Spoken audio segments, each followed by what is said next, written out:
Happy Father's Day to all the fathers out there. I'm in Pensacola, Florida.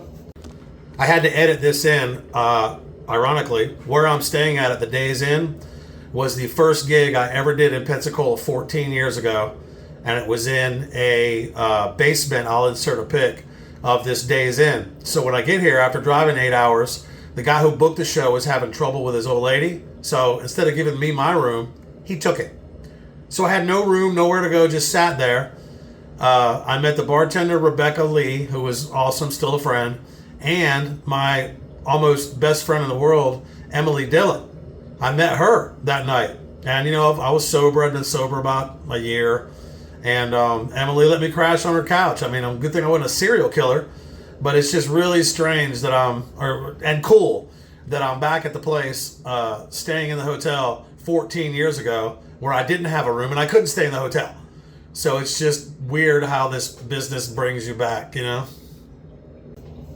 Had a great show last night at Matheson Brewing. Get a chance to check them out. Night Over the Moon Comedy. They gave me a shirt. And it was a great show. It was in a cooler. It was a trip. But anyway, I'm in my hotel room here. I think it's a hotel room. It could be a UAP.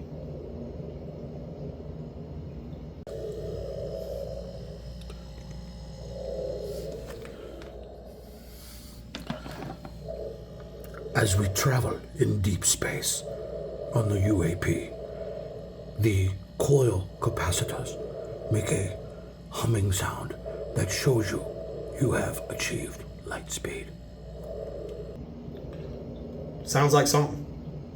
But what I'm really here for is, Father's Day means a lot of different things to different people. I'm a dad. I got 5 kids. I have my bio son, and I have 4 stepkids, and I love them all. It was not always easy, and I was definitely not a good dad to my son for a lot of years. Just because you tell somebody you love them doesn't make you a good parent. I was a junkie. I was not a good guy. I wasn't a physical abuser because, I knew a little bit about that growing up in foster care, which was the best thing that ever happened to me. And I have no complaints about the 4 families that took me on. But Father's Day, it's an important holiday. It's an important time to the people that you care about, if they're your dad, and Mother's Day too, to reach out and let them people know how you feel. When I figured out what a shitty dad I was, is when I started, changing things. I quit drinking, quit thinking about myself. When you have an interesting childhood, just by proxy, sometimes you feel like the world owes you something because it was so bad for you, and that's not the case. Don't be one of those people that goes through life going, "Oh, that happened to me, so I can be an asshole." Don't do that. You can be an asshole if you want. This is America. I mean, look at our president. But being an asshole is not good for the people around you, especially your family, because your family will cover for you. They'll forgive you. They'll do all kinds of stuff like that, and they should not. Mine didn't, and they were smart, and I'm a better person for it.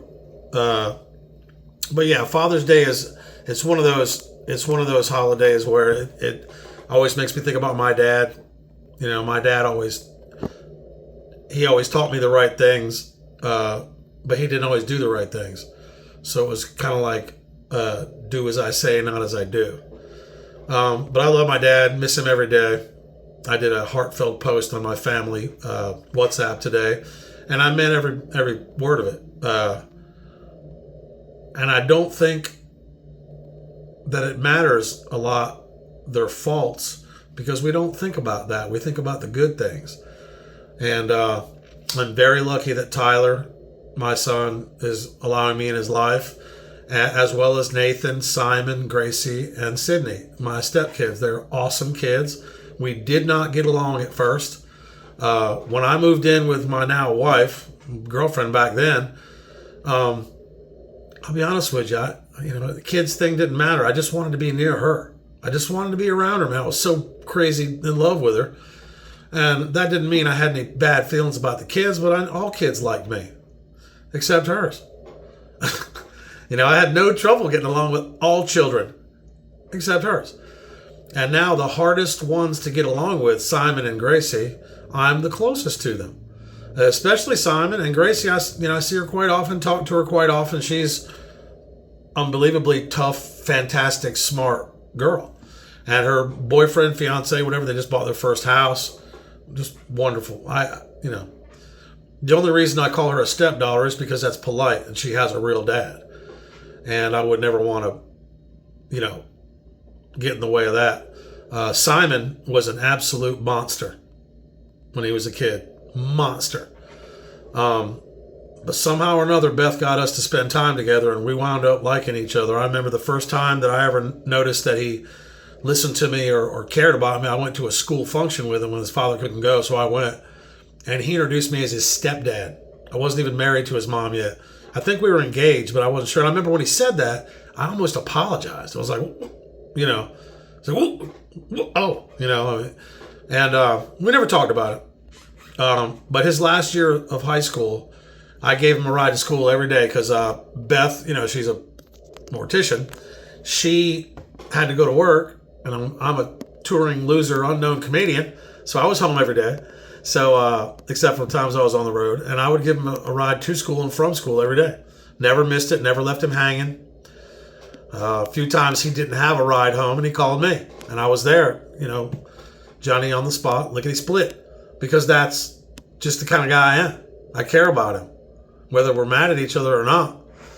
I didn't realize that made me a good stepdog. But I don't know what this purpose of this video is, other than, tell your dad you love him. Tell him he means something to you. And try to do right by him, because when you get older and they get older, they're going to need you. They're going to need you to step up like they did for you. Happy Father's Day.